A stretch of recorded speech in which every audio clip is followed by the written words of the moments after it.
Assalamualaikum warahmatullahi wabarakatuh. Kita lanjut Bapak Ibu, para sahabat-sahabat pembelajar tentang AKM dan survei karakter, asesmen kompetensi minimum untuk siswa dan survei karakter. Video sebelumnya kita sudah bagaimana pelaksanaannya, pesertanya siapa, dan sampai kemarin sampai sesi-sesi yang bisa kita laksanakan dari hari pertama kedua gitu. Ini yang kemarin. Nah, selanjutnya kita akan coba untuk berikutnya. Sebelumnya silahkan subscribe, like, and comment, dan bila bermanfaat silahkan share pada teman-temannya. Sahabat-sahabat pembelajar, kita lanjut ini, yaitu pertanyaan berikutnya. Bisakah guru melakukan asesmen nasional atau survei lingkungan belajar dari rumah? Ya, pengisian survei lingkungan belajar secara daring dapat dilakukan di mana saja sepanjang terdapat akses internet. Nah, ini bedanya UNBK dengan AKM. AKM full online. Maaf, ini di pinggir jalan, suaranya motor keras sekali. Berikutnya yaitu, apakah tahapan dilakukan sekolah untuk mengikuti asesmen nasional sama dengan UNBK? Tidak, meskipun sebagian besar tahapan sama, tetapi proses pendataan di asesmen nasional berbeda dengan UNBK karena ada pemilihan murid serta pendataan responden guru. Nah, berikutnya pertanyaannya adalah, pada saat UNBK ada sekolah yang bergabung dengan sekolah lain, apakah asesmen nasional juga dapat menerapkan hal yang sama? Nah, ini ketika pelaksanaan asesmen nasional, sekolah dapat menginduk ke sekolah lain yang kondisi infrastrukturnya lebih memadai. Namun pelaporan hasil akan tetap dipisahkan untuk masing-masing satuan pendidikan. Demikian. Kemudian berikutnya, apakah persiapan untuk mengikuti asesmen nasional sama dengan UN, seperti adanya proktor, teknisi, dan sebagainya? Ya, sistem aplikasi asesmen nasional mengadopsi sistem UNBK dengan modifikasi meliputi ragam format soal, tidak hanya pilihan ganda dan isian. Nah, ini soalnya macam-macam, kemarin juga sudah kita lakukan.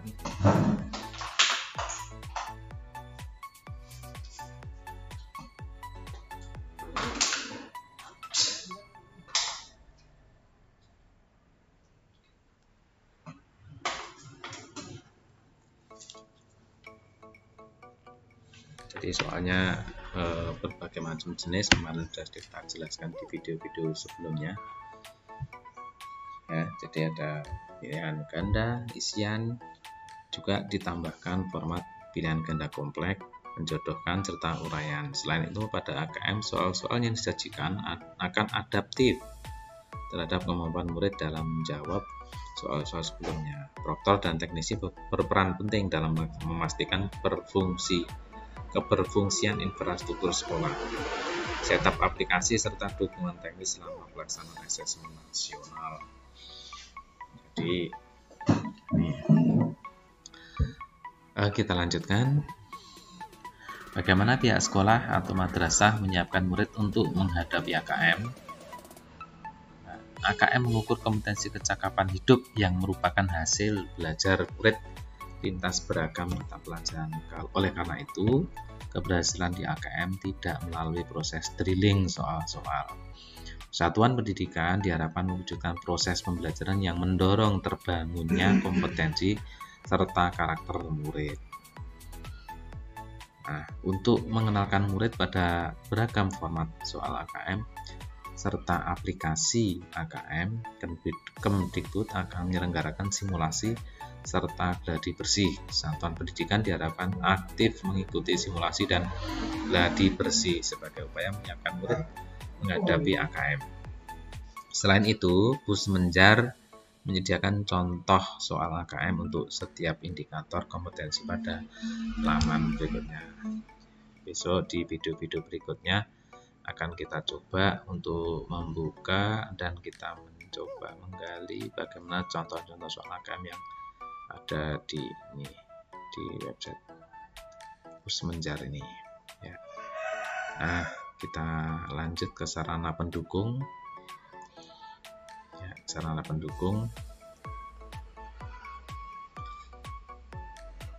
oke, bagaimana cara mengatasi kendala jika sarana pendukung pelaksanaan AKM kurang memadai? Sekolah dapat menumpang sekolah lain terdekat yang memiliki infrastruktur lebih memadai. 1. Kemudian yang kedua, sekolah dapat meminjam komputer, laptop dari orang tua atau dari instansi lain. Nah, ini. Bila ada kendala sehingga tes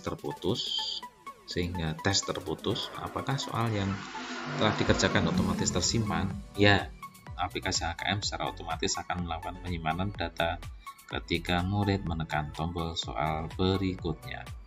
Kendala lampu padam akan putus koneksi tidak menyebabkan murid mengulang asesmen dari awal. Jadi jangan khawatir kalau kita hilang data. Ya, jadi ini kita tidak memerlukan server di sekolah atau madrasah ya, seperti yang sudah kita jelaskan di video-video sebelumnya. Kita lanjut. Karena keterbatasan sarana, mungkinkah sekolah mengikuti asesmen nasional secara manual? Tidak. Ragam stimulus serta format soal AKM menuntut cetakan berwarna dengan jumlah halaman yang tidak sedikit. Disajikan dalam asesmen kertas dan pensil. Selain itu, pengujian secara adaptif tidak mudah diadopsi dalam asesmen berbasis kertas dan pensil. Nah, inilah yang sangat berbeda ketika kita mengerjakan soal-soal yang berbasis kertas dengan berbasis komputer. Ini betul-betul harus dilaksanakan menggunakan komputer. Nah, kemudian yang terakhir ini tidak lanjut, ada beberapa halaman. Kita agak